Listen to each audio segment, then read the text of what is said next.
absorption frequency depend करती होगी vibrational coupling.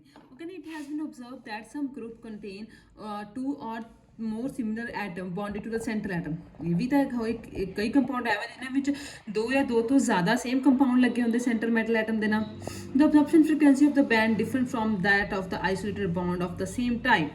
ਜਿਹੜੀ absorption frequency ਹੋਏਗੀ ਇਹਦੇ ਲਈ क्या होएगी डिफरेंट होएगी. ठीक है.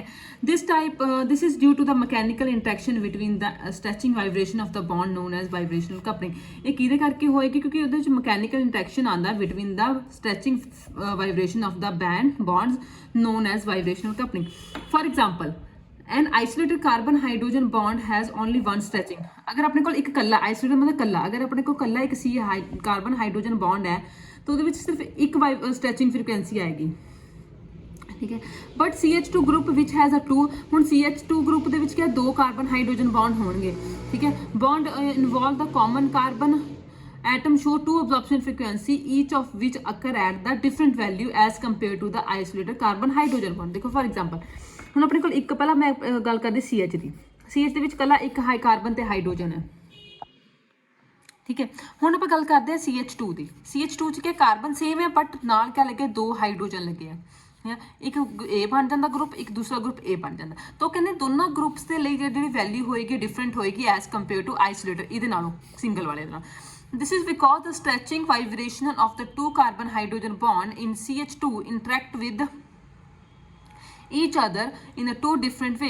तो कहते क्यों क्योंकि जी इन्हों जो दो कार्बन ते हाइड्रोजन होणगे बॉन्ड होणगे ये दोनों इंटरैक्ट करनगे CH2 मॉलिक्यूल दे विच बट अपने अपने तरीके दे नाल different way.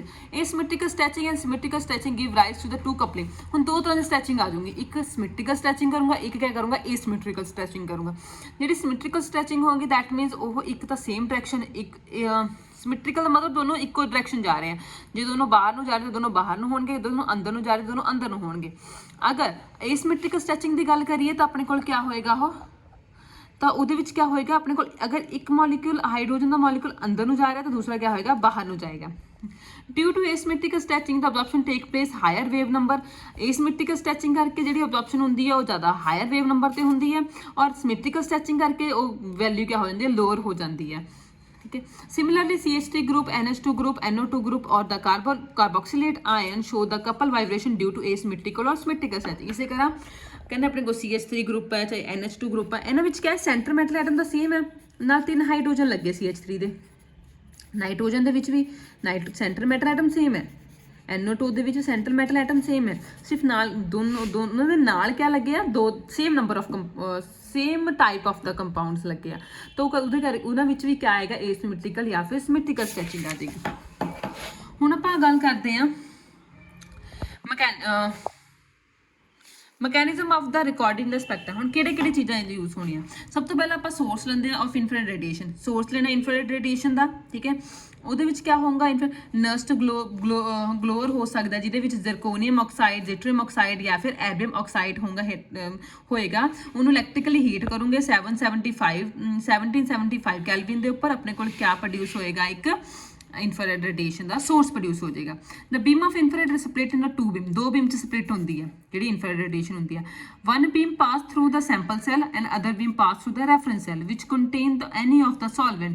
The two beam are alternative low to enter the monochromator by the mean of the rotating mirror. देखो क्या होएगा आ सोर्स है. ठीक है. नस्ट ग्लोअर जिहदे विच ਜ਼ਰਕੋਨੀਅਮ ਆਕਸਾਈਡ ਹੀਟਰੀਅਮ ਆਕਸਾਈਡ ਐਰਬੀਅਮ ਆਕਸਾਈਡ ये सारे पे इन्होंने आप हीट किया 1775 कैलविन ते ये जलन लग गया. ठीक है. ये अपन लाइट देन लग गया. हुण इस एक बीम निकली वो बीम दो च स्प्लिट होंगी. एक सैंपल जिहदे विच थोड़ा अननोन सैंपल पे है जिहदे तुसीं फाइंड आउट करना है. ठीक है. आई गया. दूसरा रैफरेंस सैल जिहदे विच तुसीं कोई भी सॉल्वेंट जिहड़ा नॉन सॉल्वेंट तुसीं पाओगे. ठीक है. दोनों दे विच वो बीम पास करेगी पास होकर रोटेटिंग मिरर तक जाएगी. रोटेटिंग मिरर दोनों बीम्स नूं इकट्ठे कर देगा. इकट्ठे करके मोनोक्रोमेटर को जाएगा. मोनोक्रोमेटर का काम क्या है दोनों बीम्स नूं एक बीम च कन्वर्ट करना. मोनोक्रोमेटर को चल जाएगा. मोनोक्रोमेटर तो क्या बात कितने जाएगा और डिटेक्टर को डिटेक्ट करेगा स्पैक्ट्रा सैंपल सैल का और अपने को क्या दे देगा रिकॉर्ड दे देगा. ਹੁਣ sample container the sample under examination may be employed in the gaseous liquid और सोल्यूशन फॉर्म. ਜਿਹੜੇ सैंपल ਤੁਸੀਂ एग्जामिन करने हैं और लिक्विड गैसियस किसी फॉर्म ਦੇ ਵਿੱਚ ਹੋ ਸਕਦੇ ਆ. However solid scatter the radiation too much if the place in the path of the light directly. ਜਿਹੜੇ ਸੋਲਿਡ ਆ ਉਹ ਲਾਈਟ ਨੂੰ ਜ਼ਿਆਦਾ ਸਕੈਟਰ ਕਰਦੇ ਪਤਾ ਹੀ ਹੈ ਕਿਉਂਕਿ ਸੋਲਿਡ ਦੇ ਮੋਲੀਕੂਲ ਥੋੜੇ ਬੜੇ ਹੁੰਦੇ ਆ. ਠੀਕ ਹੈ। ਇਸ ਕਰਕੇ ਜਦੋਂ ਬੀਮ ਉਹਨਾਂ 'ਤੇ ਪੈਂਦੀ ਤਾਂ ਜ਼ਿਆਦਾ ਸਕੈਟਰਿੰਗ ਹੋਏਗੀ।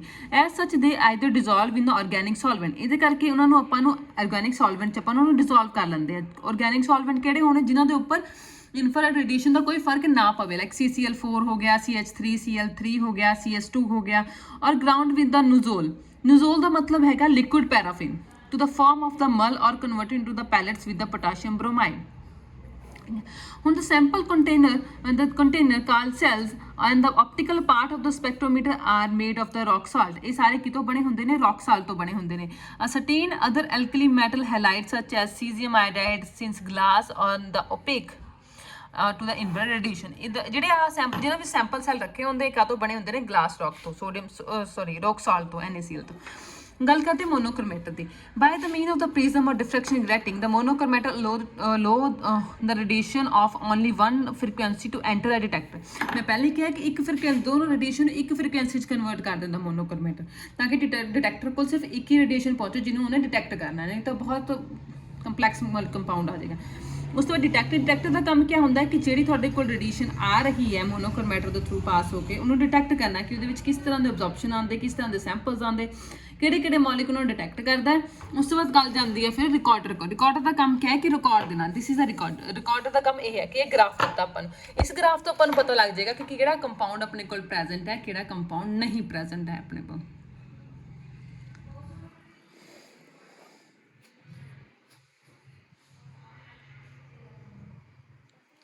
ਠੀਕ ਹੈ, ਹੁਣ ਆਪਾਂ ਗੱਲ ਕਰਦੇ